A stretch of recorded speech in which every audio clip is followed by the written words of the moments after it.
चलिए चलिए ठीक है, स्टार्ट करते हैं। तो कहाँ गया वो कहाँ गया? जेब में है। देखिए, ऐसा है कि हम लोग क्वेश्चंस कर रहे थे, शीट से क्वेश्चन कर रहे थे। तो हमारा टारगेट क्या है? एकदम एक जगह फोकस रखिए, इधर देखिए। फिर हमारा टारगेट क्या है कि हम लोग एक भी सवाल नहीं छोड़ेंगे। तो लाइन से चल रहे हैं और इसमें भी हम लोग सारा कर देंगे, है ना। तो चलिए, ये आपका शीट के क्वेश्चंस कर रहे थे। पहले आप देखिए, यहां क्वेश्चन कर रहे हैं, गौर से देखिए।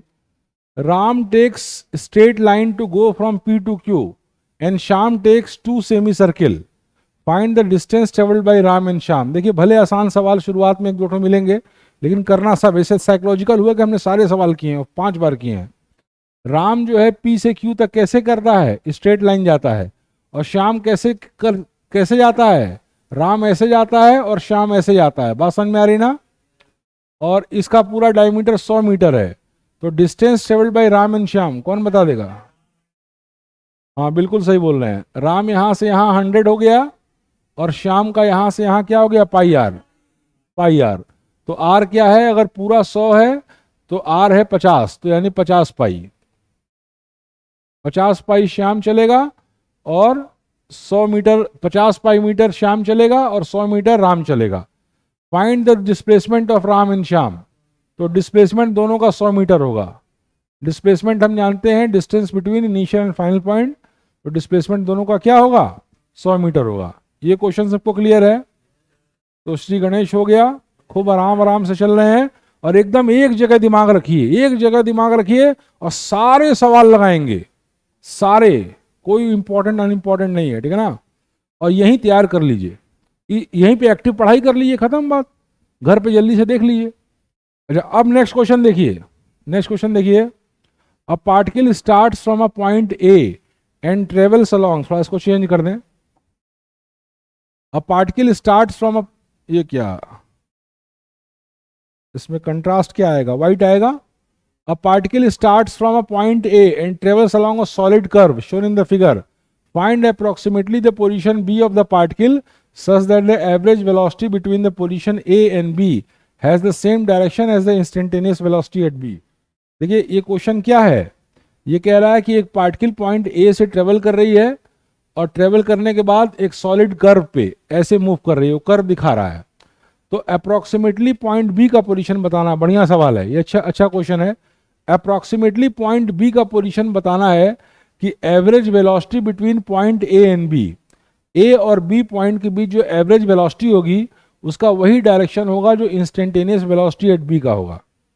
तो हम जानते हैं कि किसी भी कर्व पे, किसी पॉइंट पे जो टेंजेंट होता है, किसी भी कर्व पे, किसी पॉइंट पे जो टेंजेंट होता है, वो उस पॉइंट पे क्या दिखाता है? इंस्टेंटेनियस वेलोसिटी, ठीक है ना। तो कोई ऐसा पॉइंट, अब ये हमको पता है। अब इस कर्व पे कोई ऐसा पॉइंट खोजिए जिस पॉइंट पे एवरेज वेलोसिटी इंस्टेंटेनियस वेलोसिटी के बराबर हो। तो एवरेज वेलोसिटी का डायरेक्शन क्या होगा? जो डिस्प्लेसमेंट का डायरेक्शन है। एवरेज वेलोसिटी का डायरेक्शन क्या होगा? जो डिस्प्लेसमेंट का डायरेक्शन है। बात समझ में आ रही ना बेटा? तो जो डिस्प्लेसमेंट का डायरेक्शन है वही एवरेज वेलोसिटी का डायरेक्शन होगा। तो उस पॉइंट पे कर्व, उस पॉइंट पे कोई ऐसा पॉइंट खोजना है जिस पॉइंट के तक आने में जो डिस्प्लेसमेंट है उसका डायरेक्शन वही है जो उस पॉइंट पे इस कर्व पे टेंजेंट का डायरेक्शन है। तो हमको यही बेसिकली यही चीज खोजनी है, ठीक है ना। तो रफली देखने से हमको ये समझ में आ रहा है कि ये वाला जो पॉइंट है, ये पॉइंट अगर बी मानिए, ये पॉइंट अगर बी मानिए, ये वाला पॉइंट, तो इस वाले पॉइंट से ए से बी यहां तक आने में डिस्प्लेसमेंट ये हुआ, तो एवरेज वेलोसिटी का डायरेक्शन ये होगा, ठीक है ना। और इस पॉइंट पे, इस कर्व पे टेंजेंट भी इधर ही हुआ, इस पॉइंट पे इस कर्व पे टेंजेंट का भी डायरेक्शन यही हुआ। तो यही पॉइंट बी है और कोई पॉइंट ऐसा नहीं दिख रहा है यहाँ पे, यही पॉइंट बी है। क्वेश्चन को पहले खूब बढ़िया समझिए, थोड़ा सा अच्छा क्वेश्चन है, मैं दोहरा दे रहा हूँ, यही तैयार कर लीजिए। अब पार्टिकल पॉइंट ए से स्टार्ट करती है, कर्व में देखिए, और ट्रेवल करती है सॉलिड कर्व पे, ऐसे ऐसे ऐसे, ये पार्टिकल ट्रेवल करती है, ठीक है ना। जैसा फिगर में दिखा रहा है। फिर आपसे पूछ रहा है find approximately the position B of the particle such that the average velocity between the position A and B has the same direction as the instantaneous velocity at B। तो इंस्टेंटेनियस वेलोसिटी का direction निकालना है किसी curve पर। अगर कोई curve दिया है उस पर इंस्टेंटेनियस वेलोसिटी का डायरेक्शन निकालना है, तो जिस पॉइंट पे इंस्टेंटेनियस वेलोसिटी चाहिए उस पॉइंट पे उस कर्व पे टेंजेंट का जो डायरेक्शन होगा वही इंस्टेंटेनियस वेलोसिटी का डायरेक्शन होगा। एक बात तो क्लियर है, ठीक है ना। और एवरेज वेलोसिटी का जो डायरेक्शन होगा वो डिस्प्लेसमेंट के डायरेक्शन के अलोंग ही होगा, भाई टाइम तो स्केलर है। तो वो पॉइंट हमको यहीं पे दिख रहा है, क्योंकि इस पॉइंट पे अगर हम पॉइंट बी माने तो डिस्प्लेसमेंट ए से बी की ओर स्ट्रेट लाइन ये हो गया और एवरेज वेलोसिटी का डायरेक्शन ये हो गया, और इस कर्व पे इस पॉइंट पे टेंजेंट का भी डायरेक्शन ये हो गया। बात समझ में आ गई ना। पानी की बोतल वापस कर दिए तो इसका भी डायरेक्शन यही हो गया। तो पॉइंट बी अगर हम यहां माने तो एवरेज वेलोसिटी और इंस्टेंटेनियस वेलोसिटी का डायरेक्शन सेम होगा। तो पॉइंट बी यहां है। बात समझ में आ रही ना बेटा। तो अब पॉइंट बी यहां है, तो यहां पे आप मोटा मोटा देखेंगे कि ऐसे है और ऐसे है, यानी y is equal to 3, x is equal to 5, और वही आपका आंसर भी दिया है, y इज इक्वल टू 3 और x इज इक्वल टू 5, ठीक है ना। तो the given curve shows the path of the particle starting at y is equal to 4m, ठीक है ना। तो ये पॉइंट होगा b जो हमारा डिजायर्ड पॉइंट है, और किसी पॉइंट पे ऐसा दिख नहीं रहा है। मान लीजिए हम ये पॉइंट लेते हैं, तो एवरेज वेलोसिटी का डायरेक्शन क्या होगा, इधर होगा, और इंस्टेंटेनियस वेलोसिटी का डायरेक्शन में इस पॉइंट पे इंस्टेंटेनियस वेलोसिटी का डायरेक्शन क्या होगा, इधर होगा, सेम नहीं है। कोई और पॉइंट लेते हैं, मान लीजिए हम ये पॉइंट ले लेते हैं, तो डिस्प्लेसमेंट ये हो गया, तो एवरेज वेलोसिटी का डायरेक्शन डिस्प्लेसमेंट का होगा, यानी ये हो गया, और इस पॉइंट पे कर्व पे टेंजेंट ये हो गया, तो दोनों डायरेक्शन सेम नहीं है। तो केवल इसी पॉइंट पे वो बात दिख रही है, इसलिए वही आंसर है। ये क्वेश्चन तैयार हो गया। हाँ, ये सवाल आपका अच्छा सवाल था, ये सवाल आपका ठीक ठाक था, सोचने लायक, ठीक है ना। अब ऐसे ही सवाल आपको ज्यादातर इसमें मिलेंगे, और स्किप ना करिए, एकदम नहीं करिए। आप ये मान के आइए कि जैसे आप घर पे सवाल प्रैक्टिस करते हैं, हम यहाँ कर, इससे अच्छी अपॉर्चुनिटी क्या हो सकती है। जहाँ बहुत बड़े बड़े बैच होते हैं, तो 250-300 बैच होते हैं, हजारों लड़के पढ़ते हैं, वहाँ पे अपॉर्चुनिटी मिल नहीं सकती है आपको, क्योंकि बच्चे उतना ज़्यादा नहीं है, इसलिए इस तरह से ये मिल रहा है। तो अच्छी बात है ये, है ना। सब सवाल डिस्कस करेंगे। अब नेक्स्ट देखिए, अगला बात देखिए। In the example 1, if Ram takes 4 second and Shyam takes 5 seconds to go from P to Q, find average speed of Ram and Shyam, average velocity of Ram and Shyam. तो एवरेज वेलोसिटी और डिस्प्लेसमेंट अपॉन टाइम होगा, तो दोनों का डिस्प्लेसमेंट 100 था, ठीक है ना। और राम ने 4 सेकेंड लिया और श्याम ने कितना लिया, 5 सेकेंड। तो राम की एवरेज वेलोसिटी जो होगी वो होगी 100/4 और श्याम की होगी 100/5। नहीं, एवरेज वेलोसिटी की बात बोल रहे हैं, तो डिस्प्लेसमेंट तो 100 मीटर ही है ना। फर्स्ट क्वेश्चन में डिस्प्लेसमेंट तो 100 मीटर ही ना है, तो ये हो जाएगी 20 मीटर पर सेकेंड, और ये हो जाएगी 25 मीटर पर सेकेंड। बात समझ में आ रही नहीं। अब average speed of Ram and Shyam पूछेगा, तो सिंपल चीज है, राम का डिस्टेंस क्या था, 50 पाई, और बटे टाइम कितना लिया, 4। ये है राम का एवरेज स्पीड, ये राम और श्याम की एवरेज वेलोसिटी है, और ये राम की एवरेज स्पीड है, और श्याम की एवरेज स्पीड क्या होगी, वही होगी जो एवरेज वेलोसिटी है। क्योंकि श्याम के केस में डिस्टेंस और डिस्प्लेसमेंट दोनों क्या है, दोनों बराबर है। बात समझ में आएगी। सिंपल क्वेश्चन है, लेकिन घबराइए नहीं, सिंपल भी 2-4 सिंपल तो मिलेंगे ही ना, फिर धीरे धीरे नट कसा जाएगा, ठीक है ना। बल्कि हम तो ये कहते हैं इस तरह का, अभी से मानिए कि जैसे एक चैप्टर आपका हुआ, तो अभी शुरुआत है, तो उस चैप्टर को तुरंत ही 2-3 बार रिवाइज कर दीजिए। अगर ऐसे करेंगे तो शायद एक बार और रिवाइज करना पड़े आपको आखिरी में। ऐसे चैप्टर सारे सवाल किया, 3-4 बार तुरंत मार दिया, ठीक है ना। तो अब देखिए नेक्स्ट क्वेश्चन देखिए। अब पार्टिकल ट्रेवल्स, चलिए अभी 50 मिनट टाइम है, हो जाएगा। तो देखिए, अब particle travels half of total distance with speed v1 and next half with speed v2 along a straight line, find out the average speed of the particle। ये question है। तो अभी ये इस तरह क्वेश्चन तो अभी नीट में आया था, आपने एक हफ्ता पहले देखा था। तो आसान आसान सवाल चल रहे हैं धीरे धीरे, फिर अच्छे सवाल आएंगे, ठीक है ना। तो एवरेज स्पीड पूछ रहा है, तो एवरेज स्पीड का फॉर्मूला जानते हैं। एवरेज स्पीड बराबर क्या होता है, total distance upon total time. तो particle travels half of total distance with speed v1। तो टोटल डिस्टेंस आप मान लिए ट्वाइस एक्स है, टोटल डिस्टेंस क्या मान लिए, ट्वाइस एक्स है। तो हाफ ऑफ टोटल डिस्टेंस यानी एक्स, एक्स चल रहा है v1 से, तो t1 टाइम कितना होगा, x बाई, देखो इधर देखो, x बाई v1। बात समझ में आ रही ना भाई। एवरेज स्पीड होगा total distance upon total time. Total distance twice x है और टोटल टाइम क्या है, हाफ में चली हुई दूरी प्लस नेक्स्ट हाफ में चली हुई दूरी। तो फर्स्ट हाफ में चली हुई दूरी distance upon speed x upon v1, और नेक्स्ट में क्या है, x upon v2। x x cut जाएगा और ये आंसर आ जाएगा 2v1 v2 upon v1 plus v2।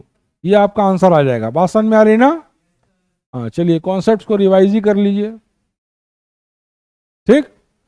अच्छा अब नेक्स्ट क्वेश्चन देखिए, नेक्स्ट क्वेश्चन देखिए, a person travelling on a straight line moves with a uniform velocity v1 for some time and with the uniform velocity v2 for the next equal time. The average velocity v is given by, ठीक है ना।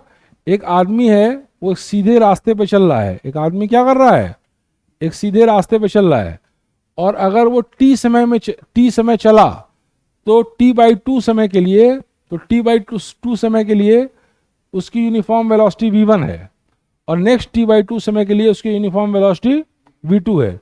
तो पूछ रहा है average velocity. तो average velocity कितनी होती है, total displacement upon total time. तो टोटल टाइम मान लिए 2t है, टोटल टाइम मान लीजिए 2t है, तो यानी 2t का आधा क्या हुआ t। तो t समय के लिए वो v1 से चलता है और t समय के लिए वो किस चलता है, v2 से। बात समझ में आ रही है। तो टोटल डिस्प्लेसमेंट कितना होगा, v1 इंटू टी और प्लस v2 इंटू टी। तो टी आपका कैंसिल हो जाएगा और ये आ जाएगा v1 प्लस v2 बाई 2। ये हो जाएगी एवरेज वेलोसिटी। बात समझ में आ रही है ना। हाँ चलिए शुरुआत में कुछ आसान सवाल बहुत मिलेंगे शीट में, हाँ, लेकिन अंत आते आते मिलना शुरू हो जाएगा, है ना। अच्छा अब नेक्स्ट देखिए question number 7। Position of a particle as a function of time is given as this. Find the velocity and acceleration of the particle at t बराबर 2। बात समझ में आ रही ना। Position of a particle as a function of time is given by this. Find the velocity and acceleration of the particle at t बराबर 2। तो position क्या होता है, 5t square plus 4t plus 3। तो dx बाई dt वेलोसिटी होती है, तो differentiate कर दीजिए। तो dx बाई dt कितना हो जाएगा, 10t और प्लस 4। तो अब देखिए t बराबर 2 सेकेंड पे पूछ रहा है। अच्छा उसके बाद एक्सेलरेशन क्या होता है, dv बाई dt। एक्सेलरेशन क्या होता है, dv बाई dt। तो dv बाई dt करेंगे तो 10 आ जाएगा, यानी एक्सेलरेशन कांस्टेंट है, एक्सेलरेशन टाइम पे डिपेंडेंट नहीं है। बात समझ में आ रही बेटा, एक्सेलरेशन कांस्टेंट है। इधर देखो गौर से देखो, और वेलोसिटी और एक्सेलरेशन पूछ रहा है t बराबर 2 सेकेंड पे। तो एक्सेलरेशन तो हमेशा 10 है चाहे कोई भी टाइम हो, लेकिन t बराबर 2 सेकेंड पे जब वेलोसिटी पूछेंगे तो वेलोसिटी आ जाएगी, हाँ 10 दूनी 20 और 4 24, 24 मीटर पर सेकेंड। बात समझ में आ रही बेटा, क्लियर है, क्लियर है, अब स्पष्ट है, एकदम बढ़िया से आ रहा है। हाँ तो अभी आसान आसान है ना। अच्छा अब नेक्स्ट देखिए, नेक्स्ट क्वेश्चन देखिए, अब पार्टिकल मूविंग विद, अच्छा अगर हम लोग 18वां सवाल फटाफट कर लेते हैं तो पुराना जो आपका ये है क्या कहते हैं, जो अभी हम लोग डाउट डिस्कस किए हैं उसको भी लोड कर देंगे, थोड़ा फास्ट लोड कर देंगे, 10-15 सवाल होगा। आप लोग का रिवीजन ही मान लीजिए, एक बार फिर से रिवीजन हो जाएगा, है ना, ठीक है। देखिए a particle moving rectilinearly with constant acceleration is having initial velocity of 10 metre per second. After some time its velocity becomes 30 meter per second. Find out velocity of the particle at the midpoint of the path. बताइए कैसे करेंगे। एक particle move कर रही है रेक्टिलिनियरली, straight line में move कर रही है, रेक्टिलिनियर मोशन है, ठीक है ना। तो initial velocity of the particle 10 metre per second है, और कुछ समय बाद उसकी वेलोसिटी कितनी हो जाती है, 30 मीटर पर सेकेंड, ठीक है। तो find out velocity of the particle at the mid point of its path, उसके पाथ के मिड पॉइंट पे वेलोसिटी कितनी होगी, कैसे करेंगे, बोलिए बोलिए।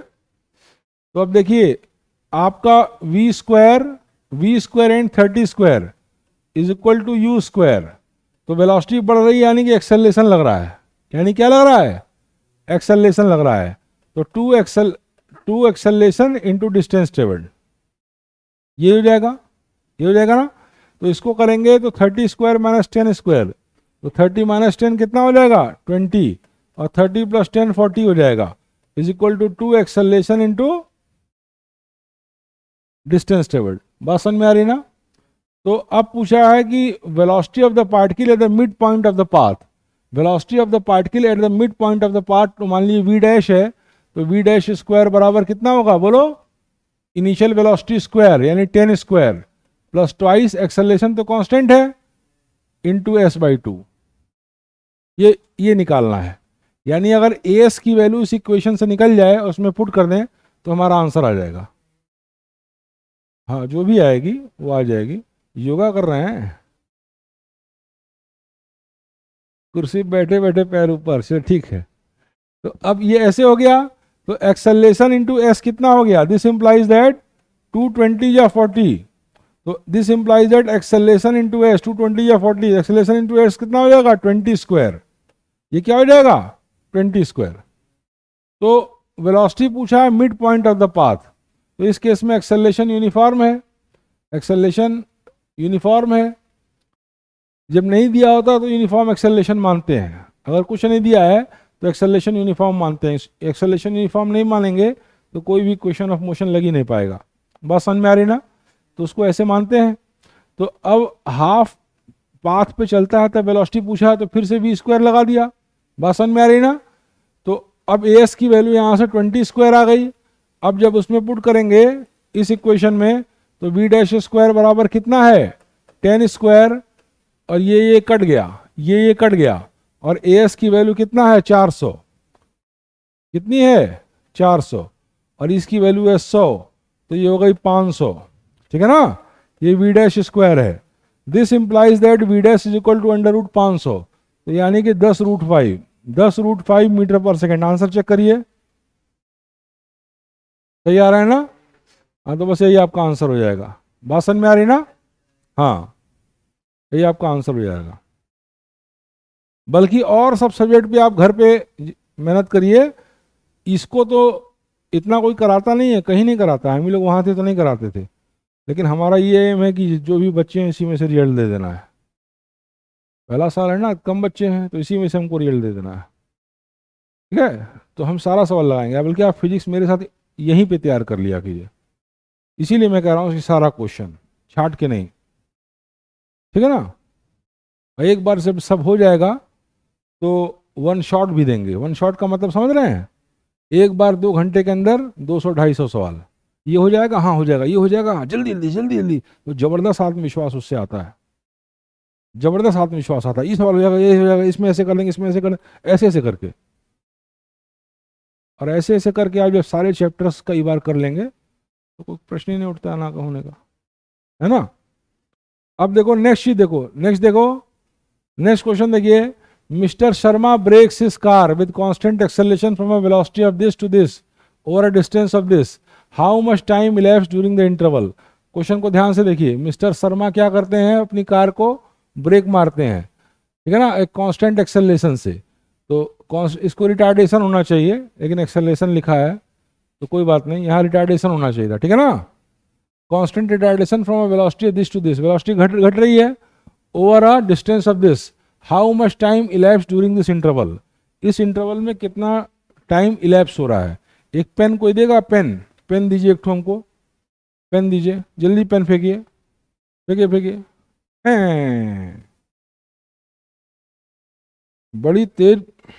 बड़ी तेजी से वो लग रही है, प्यास लग रही है। अगर कोई एक बोतल अरेंज कर सके तो वहीं करते करते मार दें हम ऐसे। पकड़ लीजिए, पानी मारने की बात कर रहे हैं। पकड़िए, दे दीजिएगा अभी। देखिए इधर देखिए, mister Sharma brakes his car with constant retardation from a velocity of this to this over a distance of this. कोई एक बोतल हमको ला के दे देगा अभी। तो how much time elapse during this interval, time elapse पूछ रहा है, ठीक है ना। तो अब देखिए इस केस में फाइनल वेलोसिटी दिया है, इनिशियल वेलोसिटी दिया है, एक्सेलरेशन अगर पता हो जाए तो टाइम इलैप्स निकल जाएगा। फाइनल वेलोसिटी दिया है, इनिशियल वेलोसिटी दिया है, एक्सेलरेशन अगर पता चल जाए टाइम इलैप्स निकल जाएगा। बात समझ में आ रही ना। अब आप देखिए अब एक्सेलरेशन कैसे निकलेगा, एक्सेलरेशन के लिए दूसरा इक्वेशन लगाइए, वी स्क्वायर बराबर यू स्क्वायर वाला। तो वी स्क्वायर बराबर यू स्क्वायर लगाएंगे तो 15 स्क्वायर बराबर 25 square minus twice acceleration into time, कितना डिस्टेंस कितना है 200। जब इसको सॉल्व करेंगे तो ये इधर ले आइए, वो उधर ले आइए, तो ये हो गया 400 ए, 400 ए बराबर ए स्क्वायर माइनस बी स्क्वायर लगा दिए, तो ए माइनस बी यानी 10 और ए प्लस बी 25 30 40, और इस तरीके से करेंगे 40 इससे कट जाएगा तो 10, तो एक्सेलरेशन कितना आ जाएगा 1 मीटर पर सेकंड स्क्वायर। आ गया बेटा, एक्सेलरेशन इतना आ गया, तो एक्सेलरेशन यहाँ 1 मीटर पर सेकंड स्क्वायर पुट कर देंगे तो आपका फाइनल स्पीड कितनी हो जाएगी। फाइनल कितना दिया था 25, फाइनल कितना दिया था 15, और इनिशियल कितना दिया था 25, माइनस एक्सेलरेशन क्या है 1, इससे टाइम निकल जाएगा, ठीक है ना।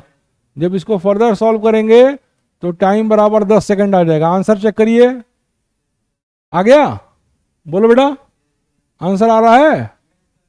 चलिए तो अब पूछ रहा है कि व्हाट इज द एक्सेलरेशन, तो एक्सेलरेशन तो हम पहले में निकाल के बैठे हैं 1 मीटर पर सेकंड स्क्वायर निकाल के बैठे हैं ना, बोलो भाई।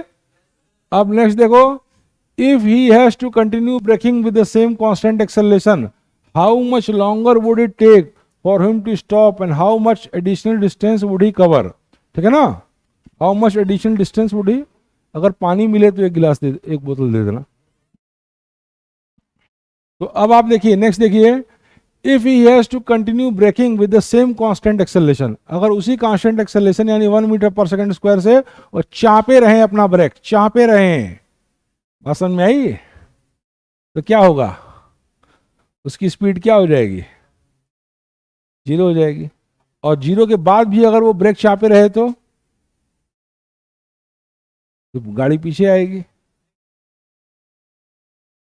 गाड़ी पीछे नहीं आएगी, क्योंकि ब्रेक का मकसद ही जानते हैं क्या है, ब्रेक करता क्या है, उसके मोशन को रोकता है, जब मोशन रुक गया तब क्या रोकेगा, ठीक है ना। हाँ तो ये मत सोचिए कि रिटार्डेशन लगा है तो उसके बाद 0 होगी स्पीड, फिर गाड़ी पीछे आएगी, ब्रेक से ज़्यादा ज़्यादा 0 हो जाएगी, ठीक है ना। क्लियर है, चलो धन्यवाद, थैंक यू, बंद कर दो। गर्म पानी दिया है का, देख लो इधर देखो, नेक्स्ट देखो, नेक्स्ट बात देखो, if he has to continue braking with the same constant acceleration, how much longer would it take for him to stop. तो मान लिया टी समय लगता है, ठीक है ना, टी समय लगता है स्टॉप करने के लिए, and how much additional distance would he cover. तो टी समय मान लिया लगता है, तो स्पीड कितनी हो गई थी 15 स्पीड हो गई थी, बोलो बेटा। तो 15 माइनस एक्सेलरेशन 1 था और टाइम बराबर final speed 0, final speed 0, this implies that time will be equal to 15 second. मतलब उसके बाद 15 सेकेंड के बाद, मतलब जब स्पीड 15 मीटर पर सेकंड हुई उसके 15 सेकंड के बाद ये स्टॉप कर जाएगी। तो शुरुआत से देख रहा होगा, अगर ये पूछ रहा है कि if he has to continue braking with the same constant acceleration, how much longer would it take for him to stop, मतलब इनिशियल पॉइंट से, अगर इनिशियल स्पीड से देखेंगे तो ये कितना आ जाएगा 25 सेकंड के बाद रुक जाएगी। And how much additional distance would he cover, तो एडिशनल डिस्टेंस में क्या होगा, पहले तो ये 200 चल चुका, इसको नहीं काउंट करेंगे, 200 जो चल चुका उसको नहीं काउंट करेंगे, उसके बाद 15 मीटर पर सेकंड, जब वो 200 मीटर चल चुका शुरुआत से, तब उसकी स्पीड हो गई 15 मीटर पर सेकंड। तो अब 200 के बाद, अब 15 मीटर पर सेकंड के बाद से 0 होने में वो कितना और डिस्टेंस चलेगा, एडिशनल डिस्टेंस निकालना है, बात समझ में आ रही ना। तो एडिशनल डिस्टेंस निकालना है, तो एडिशनल डिस्टेंस के केस में u कितना हो जाएगा 15 मीटर पर सेकंड, बात समझ में आ रही है। एक्सेलरेशन क्या हो जाएगा 1 मीटर पर सेकंड स्क्वायर, और फाइनल वेलोसिटी क्या हो जाएगी 0 हो जाएगी। तो अब इसमें पुट कर दो, पुट करोगे तो कितना क्या हो जाएगा कि v स्क्वायर यानी 0 स्क्वायर बराबर यू स्क्वायर यानी 225 माइनस ट्वाइस एक्सेलरेशन 1 है और एस नहीं पता है, एडिशनल डिस्टेंस एच डैश। हाँ, this implies that H dash is equal to 225 upon 2, तो ये आ जाएगा 2 1 जा 2, 2 1 जा 2, 2 2 जा 4, 2 5 जा 10, 112.5 मीटर। ऐसे चलेगा। बात समझ में आ रही ना? ये स्पीड ठीक है तुम लोग को समझाने के लिए? ये स्पीड बढ़िया है, ये स्पीड होनी चाहिए।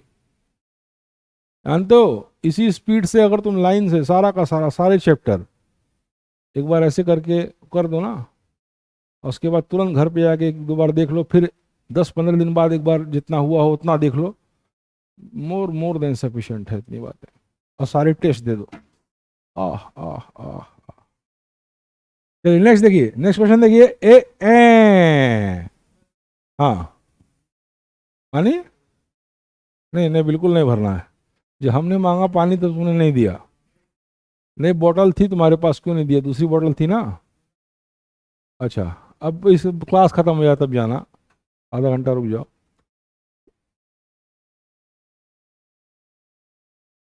हमारी हमारी बात दूसरी है ना। अच्छा जाओ, हमारी बात दूसरी, हम स्पेशल हैं।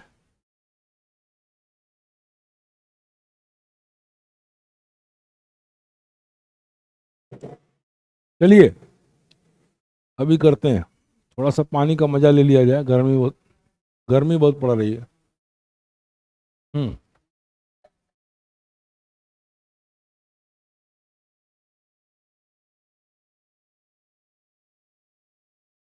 यहाँ के सवाल तैयार हैं यहाँ तक के? अच्छा अच्छा, वो जो इसके पहले हम लोग डाउट डिस्कस किए वो पीडीएफ इसमें बना हुआ है। पीडीएफ डिलीट तो होगा नहीं? नहीं होगा ना? उसको भी रिकॉर्ड कर दिया जाएगा, उसको भी रिकॉर्ड कर दिया जाएगा, ठीक है ना, पुराने वाले का। ठीक। अच्छा, अब देखो नेक्स्ट, देखो नेक्स्ट चीज देखिए।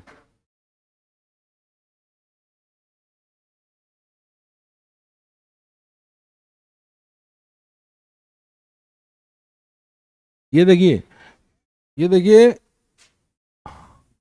A police inspector is in a jeep is chasing a pickpocket in a state road. एक चोर है जेब कतरा, पिक पॉकेट मतलब जेब कतरा। उसने क्या किया कि पर्स उड़ा दिया, अब पर्स उड़ा के भाग रहा है। पर्स उड़ा के क्या कर रहा है? ठीक है, हो गया, जाओ। हैं? नहीं, वो भी कूल है, जाओ। तो एक क्या है कि एक जेब कतरा है, वो क्या किया, पर्स उड़ा दिया, भाग रहा है। अब पुलिस उसको लखेद रही है, लखेद रही, समझ रहे हो ना? हाँ, कि शहर में रहे हो, बस दौड़ा रही है पुलिस। क्या कर रही है? उसको दौड़ा रही है एक सीधी सीधी रोड पे। और जीप, देखिए अच्छा सवाल है ये, jeep is going at a maximum speed V assumed uniform. Jeep V speed से जा रही है। देखिए, एक मान ली यहां जीप है और ये वी स्पीड से जा रही है, ये पुलिस की जीप है, इसकी फिक्स स्पीड है, इसकी स्पीड बहुत ज्यादा नहीं है। और जेब कतरा जो है यहां पे है। A police inspector in a jeep is chasing a pickpocket at a state road. The jeep is going at its maximum speed we assumed uniform. इसकी स्पीड क्या है? यूनिफॉर्म है। ये अच्छा सवाल है। The pickpocket rides on the motorcycle of a waiting friend. जो जेब कतरा था उसका दोस्त, देखते हैं ना, जेब कतरा का दोस्त थोड़ी दूर पे मोटरसाइकिल पे स्टार्ट करके खड़ा था कि जैसे पर्स मार के आया गप से बैठेगा और तब से हम लोग भाग लेंगे। इस प्लानिंग में यही कह रहा है। तो अब कह रहा है कि the pickpocket rides on the motorcycle of a waiting friend when the jeep is at a distance D away. जब जीप डी डिस्टेंस अवे है मोटरसाइकिल से, तब वो जेब कतरा आके मोटरसाइकिल पे बैठता है। क्वेश्चन समझ लीजिए, समझ रहे हैं? और मोटरसाइकिल स्टार्ट करती है with a constant acceleration A. Motorcycle तो रेस से स्टार्ट करेगी, लेकिन कांस्टेंट एक्सेलरेशन क्या है? ए एक्सेलरेशन से मोटरसाइकिल चल रही है। ये यूनिफॉर्म स्पीड चल रही है और ये एक्सेलरेशन से चल रही है। बात समझ में आ रही ना? अब कह रहा है कि pickpocket will be caught. Pickpocket को कॉट कर लिया जाएगा अगर ये है तो। ये क्वेश्चन है, क्वेश्चन बढ़िया है। अब ट्विस्ट आना शुरू हो गया। 2-4 बेसिक बताया, अब सवाल अच्छे आएंगे, है ना? फिर से सवाल को गौर से देखिए। एक जेब कतरा है, जेब कतरा, सवाल सारा सवाल को एक बार मैं फिर से बता रहा हूं। एक जेब कतरा है, पॉकेट मारा और कुछ दूर पे उसका दोस्त खड़ा है मोटरसाइकिल स्टार्ट किए हुए, और दौड़ के उसके पास आके उसके पास बैठ गया, ठीक है ना। और जिस समय बैठा उस समय डी मीटर दूर एक पुलिस की गाड़ी है जो कांस्टेंट स्पीड v से उसको चेज कर रही है कि पकड़ लेंगे, ठीक है ना। और जेब कतरा जिस समय वो आके मोटरसाइकिल पे बैठा उस समय डी दूरी पे ये जीप है, बात समझ में आ रही ना। और जेब कतरा स्टार्ट तो किया, उसकी मोटरसाइकिल स्टार्ट तो की मतलब रेस्ट से, लेकिन कांस्टेंट एक्सेलरेशन क्या है उसका a। फिर आपसे कह रहा है कि ये इसको पकड़ लेगा अगर ऐसा है, ये सिद्ध करिए कि ये इसको तभी पकड़ पाएगा अगर ऐसा है। तो करके हम देख लेते हैं, करके देख लेते हैं। हमने मान लिया t समय के बाद, हमने मान लिया कि इसको लखेते लखेते दौड़ाते दौड़ाते t समय के बाद जाके धर लेता है, हमने मान लिया। तो t समय के बाद धर लेता है और स्ट्रेट लाइन मोशन है, स्ट्रेट लाइन मोशन है और t समय के बाद धरता है। गौर से देखिए, तो t समय के बाद ये जो दूरी चलेगा वो कितनी होगी, v इंटू टी। ये कितनी दूरी चलेगा, v इंटू टी। और ये कितनी दूरी चलेगा, बोलो, ये कितनी दूरी चलेगा t समय के बाद। इनिशियल स्पीड इसकी 0 है, तो 0 इंटू टी यानी 0 plus half constant acceleration a है इंटू टी स्क्वायर। बात समझ में आ रही ना, समझ में आ रही है। अब इसके द्वारा जो चली गई दूरी है, इसके द्वारा जीप के द्वारा जो चली गई दूरी है वो इसके द्वारा चली गई दूरी से d ज्यादा होगी तभी पकड़ पाएगा। अरे जितना दूरी जेब कतरा चला उसकी दूरी से t समय में अगर d डिस्टेंस ये जीप ज्यादा चलेगी तभी पकड़ पाएगा। अब पकड़ कब पाएगा, मान ली यहां पे पकड़ पाया तो यहां पे दोनों एक साथ होंगे तभी पकड़ पाएगा। अगर ये इसको पकड़ेगा, मान ली यहां पकड़ता है, ठीक है ना, तो यहां पे दोनों एक साथ होंगे तभी पकड़ पाएगा। तो यहां पहुंचने में मान लीजिए t समय के बाद पकड़ता है, तो t समय में ये दूरी चलाइए और ये कितनी दूरी चला, ये और प्लस d। इतनी बात समझ में आ रही है ना, इतनी बात समझ में आ रही है, समझ में आ रही है सबको। तो वही इक्वेशन हमने बना दिया, दिस प्लस d, ये इक्वेशन बन गया। अब इस इक्वेशन को हम सॉल्व करने जा रहे हैं। ये इक्वेशन क्वाड्रेटिक इन t है, ये इक्वेशन क्वाड्रेटिक इन t है क्योंकि ये तो कांस्टेंट है, d तो कांस्टेंट है। ये क्वेश्चन क्वाड्रेटिक इन t है, तो फट से सॉल्व करिए। इसको सॉल्व करेंगे तो ये हो जाएगा vt बराबर a t square by 2 plus d। आ गया ना, बोलो बेटा। अब 2 से मल्टीप्लाई कर दिए तो 2vt is equal to a t square plus 2d। आ गया ना बेटा। अब इसको फर्दर जब सॉल्व करेंगे तो इसको इधर ले आइए, इसको इधर ले आइए, तो ये हो जाएगा a t square minus twice vt plus twice D. यहां तक की बात सबको समझ में आ गई, बोलो, समझ में आ गई। अब ये क्वेश्चन क्वाड्रेटिक इन t है, क्वाड्रेटिक इन t है, ठीक है ना।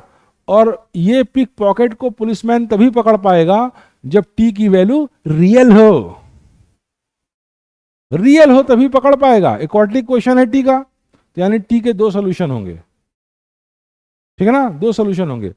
अगर रियल सोल्यूशन है तभी पकड़ पाएगा, अगर रियल सोल्यूशन है तभी पकड़ पाएगा। अगर t का इमेजिनरी सोल्यूशन होगा तो नहीं पकड़ पाएगा। t की कोई ना कोई रियल वैल्यू आनी चाहिए, रियल वैल्यू आएगा तभी पकड़ पाएगा। बात समझ में आ रही बेटा, बोलो, क्लियर है। तो हम इसी को फिर निकाल लेते हैं। आप जानते हैं अब यहां मैथमेटिकल टूल का इस्तेमाल हो रहा है। मैंने आपसे क्या बताया था, मैथमेटिकल टूल से डायरेक्ट क्वेश्चन नहीं आते, लेकिन क्वेश्चन को सॉल्व करने में इनकी जरूरत पड़ेगी, बताया था ना। तो अब बताइए इसमें क्या कहते हैं, इस t की रियल वैल्यू हो उसके लिए क्या कंडीशन होगी, discriminant b square minus 4ac should be greater than equal to 0, यही कंडीशन होगी ना, बोलो भाई। तो बस वही पुट कर दीजिए।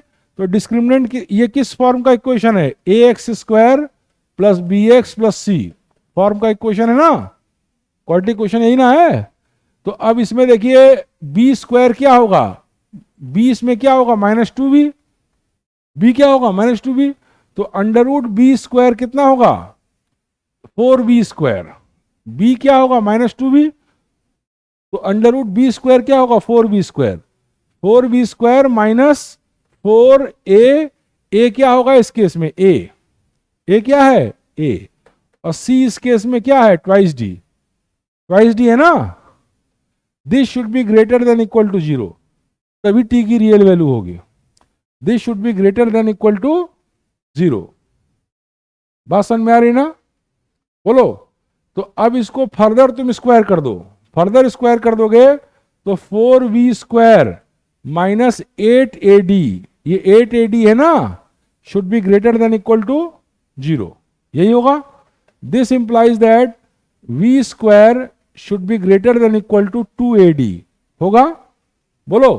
तो v² is greater then 2ad, यानी v is greater than equal to √2ad। आ गया?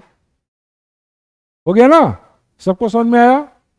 तो इससे हमारी कंडीशन क्या है? v² is greater than equal to 2ad, और जब इसको यहां पुट करेंगे, स्क्वायर रूट लेंगे, तो v is greater than equal to √2ad। ये आपका आंसर आ जाएगा। जल्दी से 1 मिनट में हम सवाल को फिर से बोल दे रहे हैं। एक तो जेब कतरा है, चोर, नहीं पढ़ाई करोगे तो तुम लोग को ही बनना पड़ेगा। नहीं पढ़ोगे तो क्या करोगे? कैसे जीविका चलाओगे? है ना? तो सबसे आसान तरीका है जीविका चलाने का, सम्मान पाने का, यही है, कर लो इसको। तो अब देखो, एक चोर है, वो जेब कतरा है, वो पॉकेट मार के भागता है, ठीक है, और उसका एक दोस्त यहाँ इंतजार कर रहा है। तो वो आता है, फट से उसकी मोटरसाइकिल पे बैठ जाता है और भागता है एक सीधी रेखा में। और जब मोटरसाइकिल पे बैठता है तो उससे d मीटर दूर पे, d डिस्टेंस दूर पे एक पुलिस की गाड़ी उसको चेस करती है। पुलिस की गाड़ी की कांस्टेंट स्पीड v है, और जब कतरा जिस मोटरसाइकिल पे बैठा है वो रेस्ट से स्टार्ट करती, कांस्टेंट एक्सेलरेशन a है। अब आपसे पूछ रहा है कि ये इसको तभी पकड़ पाएगा जब ये कंडीशन होगी। आपसे ये कह रहा है कि ये इसको तभी पकड़ पाएगा जब ये कंडीशन होगी, प्रूफ करो, ठीक है ना? तो आप सिंपली प्रूफ कर देंगे। ये इसको कब पकड़ पाएगा बताइए? जब एक ही रेखा में दोनों चल रहे हैं, तो ये इसको तब पकड़ पाएगा जब किसी एक पॉइंट ऑफ टाइम पे दोनों एक जगह होंगे, तभी पकड़ पाएगा। तो मान लीजिए t समय के बाद दोनों एक जगह हैं, तो t समय में इसके द्वारा चली गई दूरी और इसके द्वारा चली गई दूरी निकाल लिया, ठीक है ना? तो इसके द्वारा चली गई दूरी इसके द्वारा चली गई दूरी के से d ज्यादा होगी, क्योंकि शुरुआत का डिस्टेंस d है। तो इक्वेशन पुट कर दिया, क्वाड्रेटिक इक्वेशन इन t आ गया, और पकड़ तभी पाएगा जब t की रियल वैल्यू होगी। और t की रियल वैल्यू कब होगी? जब discriminant √b² minus 4ac greater than equal to 0 होगा। वो कंडीशन पुट किया तो ये प्रूफ हो गया। बात समझ में आ रही ना? को समझ गए? अच्छा, बढ़िया क्वेश्चन था, बढ़िया था, मस्ती आई। हाँ, तो अगर मान लो कोई ऐसे क्वेश्चन तुम लोग कर भी चुके हो, तो भी तुम लोग इस क्लास में पूरा अटेंटिव होके ध्यान से सारे प्रश्नों को देखो। बात समझ में आ रही ना? यहीं पे तैयार करो। अच्छा, अब देखिए 11वां सवाल देखिए। अभी टाइम है, फटाफट मारिए और याद दिला दीजिएगा कल या परसों किसी भी दिन, जब हम लोग को किसी दिन ऐसा हो कि टाइम बच जाए क्लास में, तो वो जो 10-15 तो सवाल हैं डाउट्स के, वो भी उठा के डाल दिए जाए। भाई डाउट है, हुआ है बच्चों को, इसका मतलब सवाल कंपैरेटिवली ठीक है। कंपैरेटिवली ठीक है तो ऑन रिकॉर्ड्स होने चाहिए। कभी बच्चा चाहे तो रिवाइज कर ले, है ना? जैसे मान लीजिए 1 घंटे का वीडियो है, आपको रिवाइज करना है, तो कोई जरूरी थोड़ा कि आप 1 ही घंटा देखिए। आप फास्ट रिवीजन भी मार सकते हैं। ये क्वेश्चन है, ये होगा, ऐसे होगा, फटाफट करके भी मार सकते हैं, है ना? तो अब आप नेक्स्ट देखिए अगला question. A man is standing 40 metre behind the bus. एक आदमी है, एक बस से 40 मीटर पहले। एक आदमी यहां पर है, एक बस यहां पे है, उससे 40 मीटर पहले है, ठीक है ना? जहां पे आदमी है वहां x बराबर 0, t बराबर 0। देखो यार, इधर देखो। और जहां पे बस है वहां t बराबर 0, x बराबर 40। कोई बहुत बड़ी बात नहीं है, ठीक है ना? अब बस 1 मीटर पर सेकंड स्क्वायर के एक्सेलरेशन से चलती है, और आदमी क्या है, और उसी समय आदमी भी मूव करता है 9 मीटर पर सेकंड की रफ्तार से। आदमी 9 मीटर पर सेकंड की रफ्तार से मूव करता है और बस इस एक्सेलरेशन से चलती है। कोई बहुत बड़ी बात नहीं है। तो find the time taken by man to catch the bus. आदमी बस को कैसे पकड़ेगा? आपने देखा नहीं है? इधर देखो यार, कई बार ऐसे कंडीशन आए होंगे कि आप एक तेज स्पीड से आ रहे हैं, बस चलने वाली है, ठीक है ना? बस चलना शुरू की तो बस एकाएक तो स्पीड नहीं पकड़ लेगी ना, बस धीरे धीरे एक्सेलरेट करेगी, और आप इस स्पीड से आ ही रहे हैं कांस्टेंट, तो आप उसको पकड़ लेंगे अगर कुछ सर्टेन कंडीशन सेटिस्फाई होती हैं तो वही हम यहाँ पे देख लेते हैं कि find the time taken by man to catch the bus. आदमी बस को कैसे कैच करेगा? आदमी बस को कितनी देर में कैच करेगा, ठीक है ना। तो हमने मान लिया टी समय के बाद कैच करता है, हमने मान लिया कि टी समय के बाद कैच करता है, ठीक है ना। तो ये तो कांस्टेंट स्पीड से जा रहा है, इसकी कांस्टेंट स्पीड कितनी है, कांस्टेंट स्पीड कितनी है, 9 मीटर पर सेकेंड। तो टी समय के बाद ये कितनी दूरी चलेगा, 9 इंटू टी, ठीक है ना। और टी समय के बाद ये बस कितनी दूरी चलेगी, यूटी 0 है, इनिशियल स्पीड से चल रही है बस, प्लस हाफ एक्सेलरेशन बस का क्या है 1 इंटू टी स्क्वायर, ये डिस्टेंस बस चलेगी। लेकिन ये जो डिस्टेंस चलेगा वो बस के द्वारा चली गई दूरी से 40 ज्यादा होगा, तभी तो पकड़ पाएगा, बोलो। तो दिस प्लस 40 होगा। अब देखिए क्वाड्रेटिक इक्वेशन इन आपका टी आ गया, टी के टर्म में क्या आ गया, क्वाड्रेटिक इक्वेशन। तो इसको आप फर्दर सॉल्व करेंगे, 2 से मल्टीप्लाई करके सॉल्व करेंगे तो ये आ जाएगा टी स्क्वायर माइनस 18t, 2 से मल्टीप्लाई करके सॉल्व करिए तो टी स्क्वायर माइनस 18t और प्लस 2 ये 80 बराबर 0, ऐसे आ जाएगा बेटा, प्लस 80 बराबर 0 ये आ जाएगा। अब जब फर्दर इसको सॉल्व करेंगे आप तो कैसे शुरू, 10 हटे 80, 10 हटे 80 होता है ना, तो मिडिल टर्म को स्प्लिट कर दीजिए, मिडिल टर्म को स्प्लिट करेंगे तो ये आ जाएगा 10t माइनस 8t और प्लस 80 बराबर 0। तो this implies that t minus 1 minus 8 t minus ये t माइनस 10 होगा। देखा ये क्या हो रहा है, ये होगा, देखो इधर देखो बेटा, गौर से देखो, ये होगा टी माइनस 10, ये क्या होगा टी माइनस 10 और माइनस 8 और t माइनस 10 बराबर 0। दिस इंप्लाइज दैट t बराबर 10 और t बराबर 8।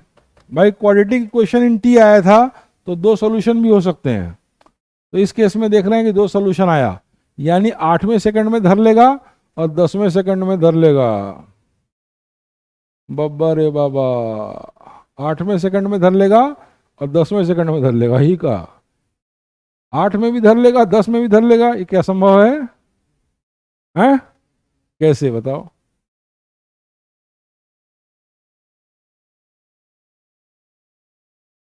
हाँ सही बोल रहा है, एकदम सही, दिमाग काम कर गया, यही हम जानना चाहते थे, दोनों में पॉसिबल है, ठीक है ना। 8 में भी धर लेगा 10 में भी धर लेगा, 8 में आके पहली बार धरेगा, लेकिन उस समय 8 के बाद जो बस की स्पीड होगी 8 सेकंड के बाद वो इसकी स्पीड से कम होगी, तो ये आगे निकल जाएगा बस के।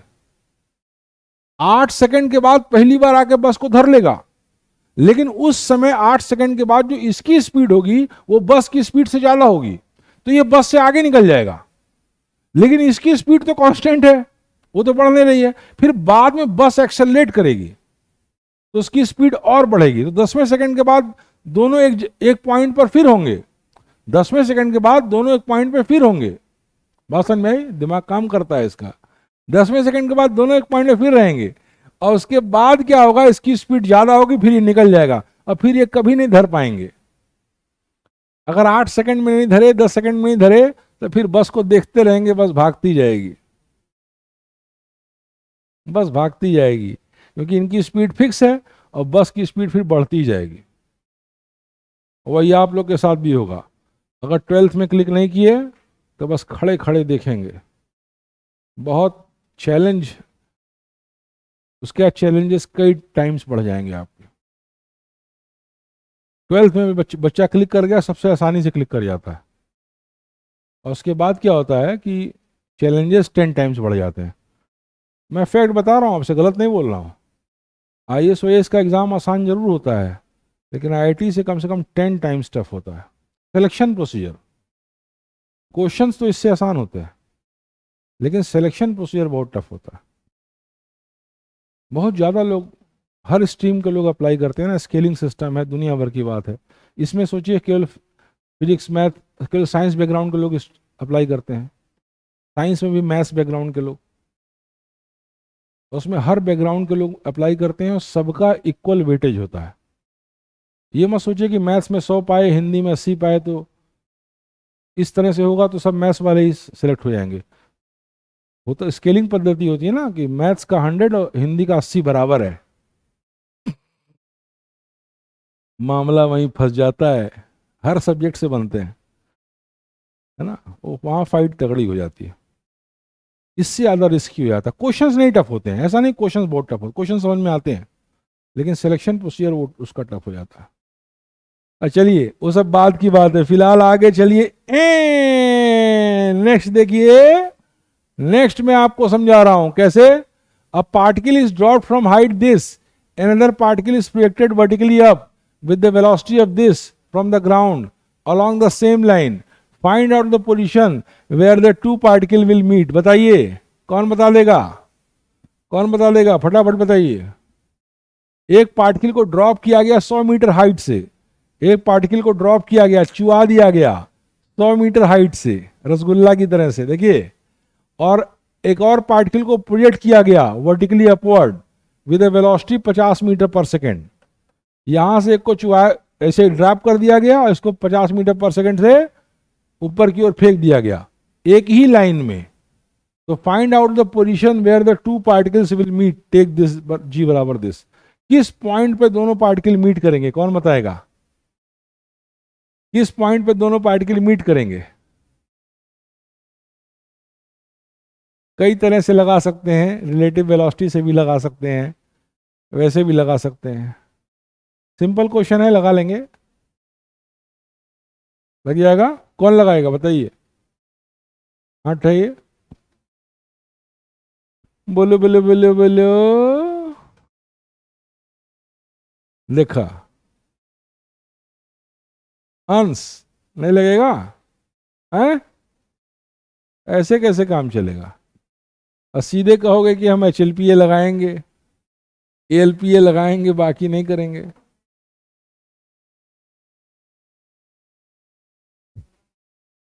तो बताओ, ये क्वेश्चन स्टेप बाय स्टेप जाइए, हर तरह के प्रश्न लगाइए, कुछ भी नहीं छोड़ना है। बताओ बेटा, कैसे लगाओगे। हमको कम से कम लाइन ऑफ एक्शन तो बता दो, लाइन ऑफ एक्शन कैसे करोगे।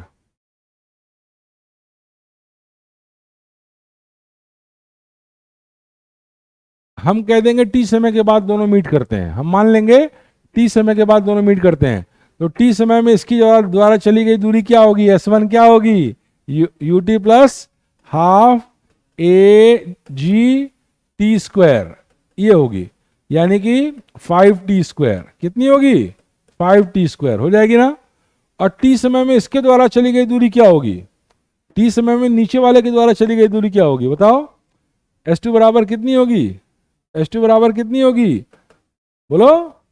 UT 50T minus half GT², यही ना होगी। तो 50T माइनस 5T², यही ना होगी, बोलो। इसके द्वारा चली गई दूरी ये है, इसके द्वारा चली गई दूरी ये है, और दोनों के द्वारा चली गई दूरी क्या है, 100। तब मैं तो मीट करेगा भाई, वो ऊपर से गिर रहा है, ये नीचे से गिर रहा है, दोनों के द्वारा चली गई दूरी 100 है।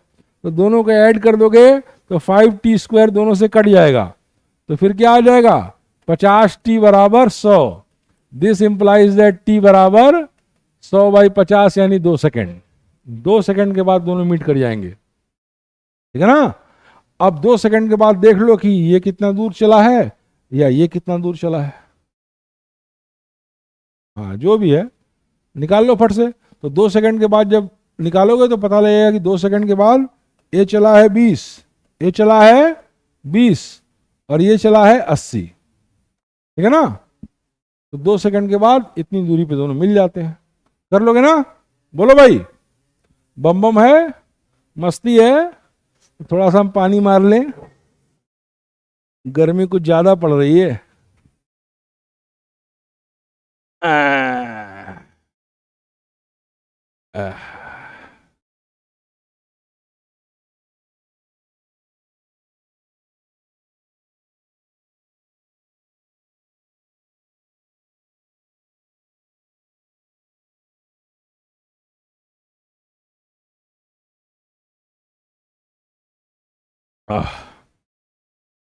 अरे बाप रे,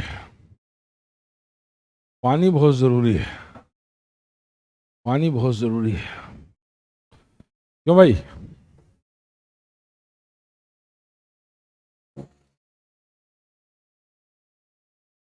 अच्छा, अब नेक्स्ट क्वेश्चन देखो, नेक्स्ट क्वेश्चन देखो बेटा, क्वेश्चन नंबर, चलिए ये क्वेश्चन देखिए। A particle is drop from a tower, it is found that its travel 45 metre in the last second of its journey, find out the height of that tower. कौन लगा लेगा? एक tower को एक height से गिराया गया, फट से सोचिए, फट से हाथ उठा दीजिए, जो आंसर देना चाहता है फट से हाथ उठा दीजिए, और तब तक एक पेन फेंक दीजिए मेरी ओर, पेन फेंकिए। ए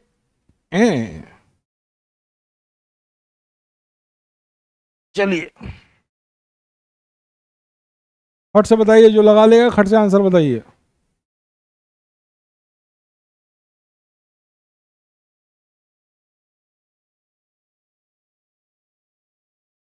चलिए बताइए कौन लगा लेगा, बताओ बेटा। एक पार्टिकल को एक टावर से गिराया गया, एक टावर है, वहां से एक पार्टिकल को गिरा दिया गया, गिरा दिया गया, और 45 मीटर चलती है last second of it journey में, मतलब अपने जर्नी के अंतिम सेकंड में 45 मीटर चलती है। तो हाइट ऑफ द टावर पूछ रहा है। फिर से देखो, फिर से देखो, एक बॉडी को एक टावर से गिरा दिया गया और अपने जर्नी के अंतिम सेकंड में 45 मीटर चलती है, तो बताइए टावर की हाइट क्या है? कौन लगा लेगा? बताओ कैसे लगाओगे, खड़े होके बताओ।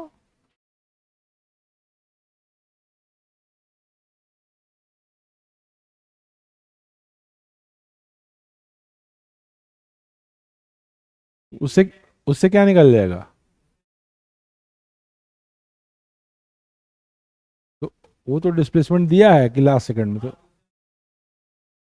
हाँ मतलब हाँ, बस सही है, निकाल लेगा। चलो बैठो, ये कह रहा है कि 45 मीटर चलता है लास्ट सेकंड में, तो लास्ट सेकंड पता तो है नहीं हमको कि 3 सेकंड है कि 4 सेकंड है कि 5 सेकंड है कि 6 सेकंड है, तो मान लिया n सेकंड है, n सेकंड है। तो distance travelled in nth second क्या होता है?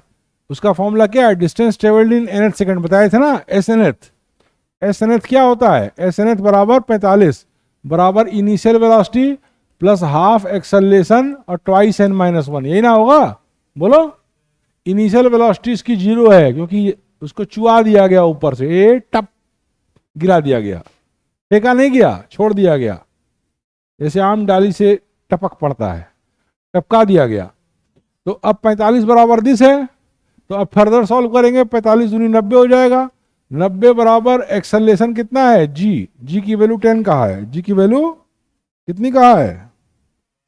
जी की वैल्यू 10 कहा है, तो 10 पुट कर दीजिए, 10 पुट कर दिए, यहाँ एक्सेलरेशन की जगह 10 पुट कर दिए, 10 into half twice n minus one, further solve करेंगे तो 2 5 या 10, ठीक है ना, और 5 1 जा 5, 40, 5 8 जा 40, तो इसको जब फर्दर सॉल्व करेंगे, अरे ये क्या आ रहा है, 45 बराबर u plus half a twice n minus one, तो हाफ a की जगह g पुट कर दिया, तो 2 5 या 10 और 2n माइनस वन, ठीक है ना। तो अच्छा, हमने गड़बड़ी की है, हमने इसको मल्टीप्लाई भी कर दिया, यहाँ भी खेल कर दिया है, दोनों ये कर दिया है, तो ये गलत कर दिया है मैंने, यहाँ पे देखिए ये गलत कर दिया है, ये पोर्शन यहाँ से देखिए, 45 बराबर कितना है? हाफ ए क्या है? 10 और ट्वाइस n माइनस वन, इसको जब फर्दर सॉल्व करेंगे 2 5 या 10, 5 9 या 45, this implies that n is equal to 10/2 यानी 5 सेकंड लगा उसको गिरने में। अगर उसको गिरने में 5 सेकंड लगा, अगर उसको गिरने में 5 सेकंड लगा, तो उसकी हाइट नहीं निकल जाएगी? खूब मस्त होके बैठिए, देखिए अभी तो स्टार्ट कर रहे हैं हम लोग वार्म अप प्रैक्टिस सेशन, अगर साल भर ये प्रैक्टिस सेशन चलेगा तो अपनी स्थिति देखिएगा, इतने सवाल यहाँ लगेंगे कि समझ ही नहीं पाइएगा कि वो नहीं है वो वाला डायलॉग, कहाँ से सांस लें कि वो वाला सीन हो जाएगा, सारा सवाल आपका जो है यही तैयार हो जाएगा, ठीक है ना। कौन सा इंपॉर्टेंट है, इतना सवाल लगाए कि यही नहीं समझ में आ रहा है कि कौन सा छोड़े कि कौन सा तैयार करे एग्जाम के पहले, समझ रहे ना, वाला सीन आ जाएगा। सब लेकिन अब इसका पहले एक अभ्यास बनाइए मेरे साथ। तो अब देखो 5 सेकंड के बाद गिरता है, सुनिए, किसी टावर से कोई बॉल गिराए और 5 सेकंड के बाद आके गिरी, धरती माता पे आ गई, तो उसकी हाइट निकालना, तो निकल जाएगी, निकल जाएगी ना। एच बराबर कितना हो जाएगा, यूटी 0 है क्योंकि उसको ऊपर से गिरा दिया गया, plus half G T square, 2 5 या 10, 125 मीटर। ये आपका आंसर हो जाएगा। आंसर मिला लो, आ गया ना। हाँ सब आ जाएगा, घप घप आएगा। बस चलते जाइए आप, अभी शुरुआत है, अभी शुरुआत है ना। हाँ अब देखिए 14 सवाल, 14 वाला देखिए। A stone is dropped from a balloon going up with the uniform velocity of this if the balloon was 60 metre high when the stone was dropped, find its height. हाँ ये देखिए, ये दिया है, a stone is dropped from balloon going up with the uniform velocity of this. एक balloon है जो ऊपर जा रहा है 5 मीटर पर सेकंड की रफ्तार से। तो बैलून वॉज जब 60 मीटर हाइट पे था, जब बैलून कहाँ था, 60 मीटर हाइट पे था। गौर से देखो, एक स्टोन ड्रॉप किया गया एक बैलून से जो यूनिफॉर्म वेलोसिटी 5 मीटर पर सेकंड की रफ्तार से ऊपर जा रहा है। तो बैलून जब 60 मीटर हाइट पे था, if the balloon was 60 metre high when the stone was drop, या जब स्टोन को ड्रॉप किया गया तो बैलून 60 मीटर हाइट पे था। तो find its height when the stone hits the ground. तो जब ये स्टोन यहां से ग्राउंड पे हिट किया तो इस बैलून की हाइट कितनी है, यही पूछ रहा है। टेक जी बराबर दिस। क्वेश्चन को फिर से समझिए, एक बैलून है जो 5 मीटर पर सेकंड की यूनिफॉर्म स्पीड से ऊपर जा रहा है, ये बात सब लोग समझ गए। एक बैलून 5 मीटर पर सेकंड की यूनिफॉर्म स्पीड से ऊपर जा रहा है, और जब वो अर्थ से 60 मीटर ऊपर था तब वो उसमें से एक पत्थर गिरा दिया गया, ठीक है ना। इतनी बात दे दिया आपको। फिर आपसे पूछ रहा है कि जब वो पत्थर अर्थ पे गिरेगा तब बताइए बैलून अर्थ से कितना ऊपर होगा। क्वेश्चन समझ गए। कौन कर लेगा, हाथ उठाइए। ऐसे हाथ सबको उठाना चाहिए, 2 4 5 सबको बम से। क्वेश्चन सुनते ही सुनिए, धीरे धीरे आपके रिफ्लेक्स तेज हो जाएंगे, धीरे धीरे आपके रिफ्लेक्स तेज हो जाएंगे, क्योंकि इस तरह से ट्रेनिंग नहीं मिली ना आपको लोगों को रिफ्लेक्स तेज करने की। एक समय ऐसा आएगा क्वेश्चन देखेंगे टक टक टक टक, मतलब टीचर से बहुत अच्छा आप लोग का हो जाएगा। बताओ कैसे करोगे, खड़े हो, बोलो, बोलो कैसे होगा।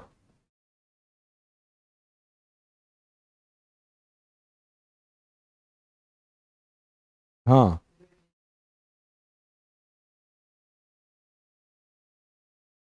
हाँ चलिए लगा लेगा, बैठ जाओ, सही बोल रहा है। देखो जब बैलून को से स्टोन गिराया गया तो स्टोन कहाँ था, बैलून में था। तो अगर बैलून ऊपर जा रहा है, अगर 5 की स्पीड से ऊपर जा रहा है, तो जिस समय स्टोन को छोड़ा गया तो स्टोन 5 की स्पीड से ऊपर जा रहा था। बात समझ में आई। स्टोन को जिस समय ड्रॉप कराया गया तो स्टोन 0 स्पीड से नहीं गिरेगा, स्टोन 5 स्पीड से ऊपर जाते हुए ड्रॉप होगा। बात समझ में आ रही ना। तो अब आप उस हिसाब से टाइम निकालना है, तो उस हिसाब से टाइम निकालना है तो हम इस तरह से थोड़ा साइन कन्वेंशन को फॉलो कर लेंगे।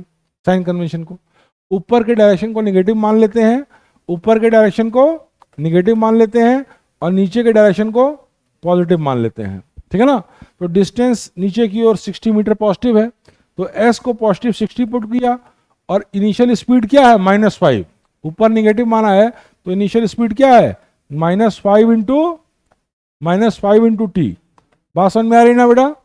और plus acceleration due to gravity नीचे की ओर है तो उसको पॉजिटिव मान ले रहे हैं, हाफ जी इंटू टी स्क्वायर। अब भग से इसको सॉल्व कीजिए, भग से सॉल्व करेंगे तो कितना हो जाएगा, 5t²। This implies that 5t² - 5t - 60 is equal to 0। बात समझ में आ रही बेटा, बात समझ में आ रही है। अच्छा आज वहां जाना है, ठीक है। अभी इसको हम बंद कर देंगे, टाइम हो गया, ठीक है ना, टाइम हो गया, बच गया है। हाँ वो कल हो जाएगा, और कल हो भी जाएगा, मतलब कल यानी नेक्स्ट पीरियड में। और साथ में वो डाउट भी आप याद रखिएगा, वो कर लीजिएगा, ठीक है ना। अब मैं जब यहाँ आऊँ तो चीज़ें लोड होनी चाहिए, क्योंकि हमको सोच के नहीं करना है। मेरे पास जितना ज़्यादा आता जाएगा हम करते जाएंगे, ठीक है ना।